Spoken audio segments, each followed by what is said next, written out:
Hello and welcome to Religion Anatomy. Techno-Feudalism. Did you just become a digital serf?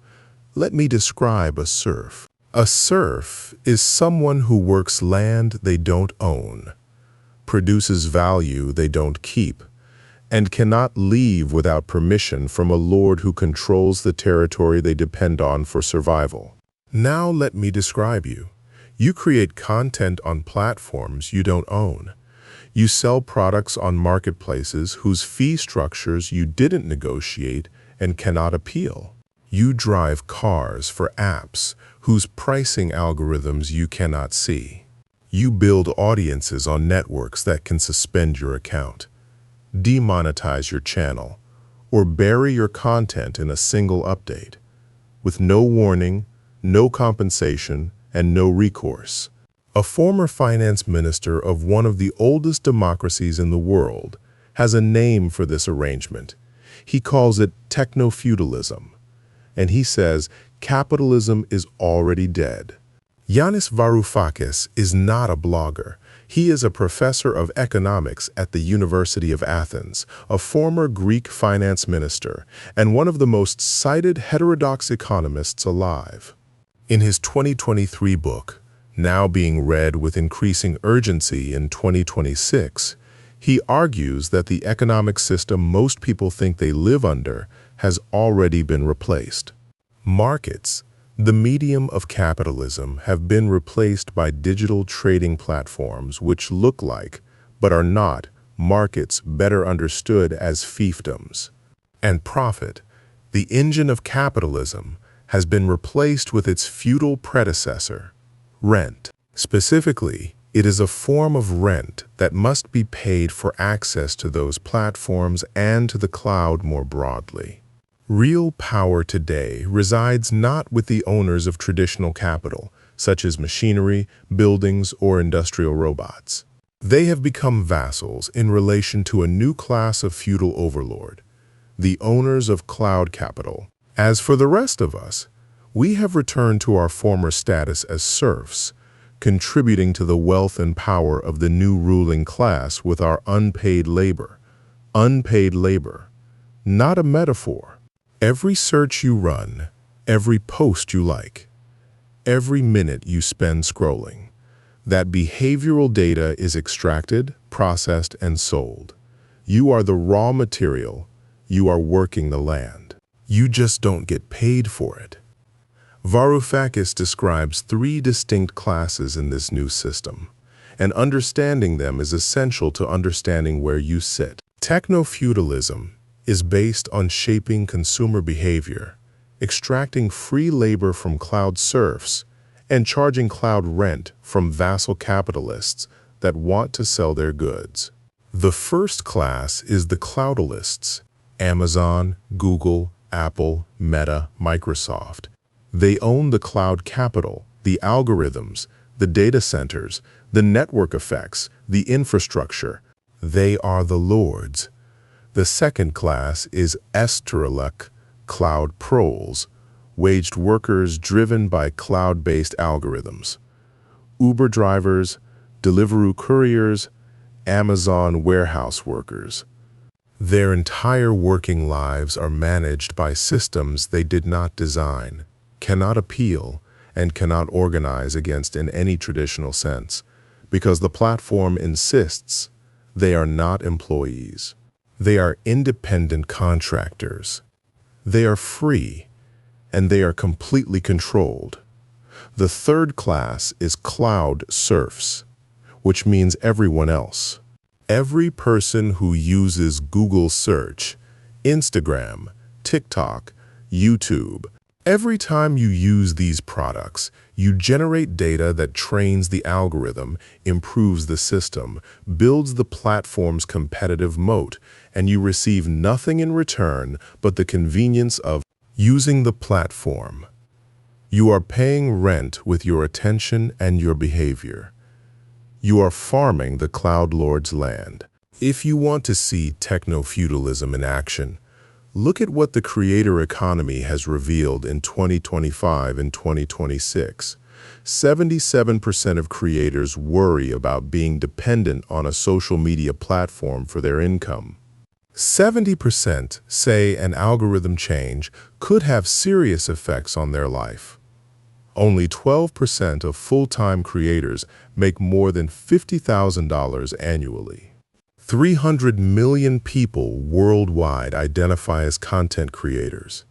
The platforms they depend on, YouTube, TikTok, Instagram, Spotify, captured billions in revenue from their work. And the distribution of that value is feudal in its structure. In January 2025, TikTok was temporarily banned in the United States for roughly 14 hours. An estimated 7 million creators who depended on TikTok for some or all of their income watched their primary distribution channel vanish. The ban was reversed, but the panic it caused revealed a structural vulnerability. If you build your entire business on someone else's platform, you have no business. You have a tenancy agreement that can be revoked at any time, for any reason, by a landlord who does not know your name. That is the essence of techno-feudalism. The serf does not own the land. The serf works the land. When the lord decides to change the terms, the serf accepts or starves. Creators who experienced algorithm changes in 2025 saw average revenue drops of 30 to 60% overnight when they lacked owned channels. 30 to 60% overnight, no notice, no negotiation, no union, no law protecting the income of someone who built their livelihood on a platform that changed its mind. The counter-argument to techno-feudalism goes like this. Serfs couldn't leave. You can delete your account, use a different platform, opt out. This argument is technically true and practically meaningless. Google commands a 90% share of the global market for search engines. Amazon enjoys a 40% share of the American market for e-commerce. A small business that sells on Amazon cannot simply leave Amazon and survive at the same scale. An indie musician cannot leave Spotify and reach the same audience through alternative means. A creator cannot abandon YouTube and maintain the same income if their audience lives there. The choice to leave is the choice to accept economic exile, the same choice a medieval peasant had to leave the Lord's land and survive in the wilderness, and courts are confirming the concern. A judge found in April 2025 that Google had monopolized publisher ad servers and ad exchanges. Apple was found to have committed civil contempt by willfully violating court orders and imposing a 27% commission on external purchases, the FTC. Amazon trial, targeting Amazon's alleged monopoly in online superstores and marketplace services, is scheduled for late 2026. The legal system has begun to recognize what Varoufakis named years ago. These are not companies operating in free markets. They are lords extracting rent from territories they control. Intellectual honesty requires this section. The techno-feudalism thesis is genuinely contested. Critics argue that the comparison between platform capitalism and feudalism obscures more than it reveals. Feudalism involved legal coercion. Serfs could be legally bound to the land.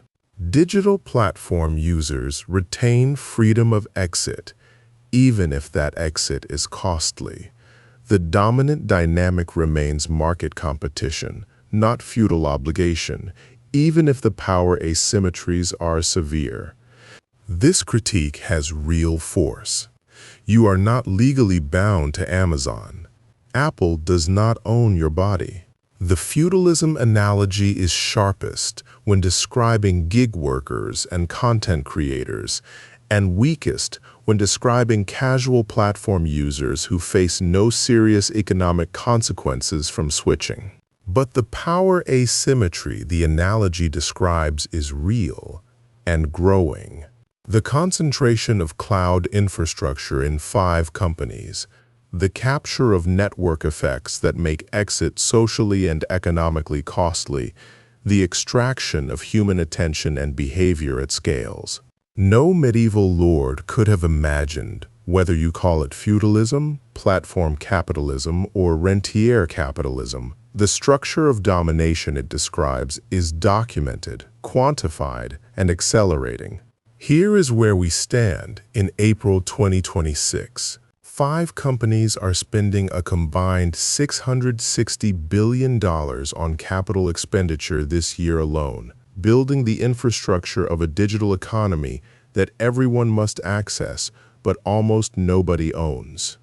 Courts have confirmed monopoly behavior in search, advertising, and app stores. 70% of creators say a single algorithm change could wreck their financial lives. Millions of workers are managed by systems whose decisions they cannot appeal. And the legal frameworks designed to govern competitive markets are working with the speed of decades against an industry that moves at the speed of months. Varoufakis' word for this is techno-feudalism. His critics prefer platform capitalism or digital monopoly. The label is less important than the question underneath it. When the territory you depend on for your economic survival is owned by someone else. When the algorithm decides what you earn, who sees your work, and whether your livelihood exists tomorrow, what exactly separates that from serfdom? Drop your answer in the comments right now. If the platform you depend on for your income changed its algorithm tomorrow and wiped out 50% of what you earn, do you have any real recourse? And is there a meaningful difference between a medieval lord raising your rent and YouTube changing its monetization policy overnight? If this made you think, like this video if you want to. Stay ahead of the systems reshaping your life. Subscribe right now, because this channel covers the questions that actually matter, and we're just getting started.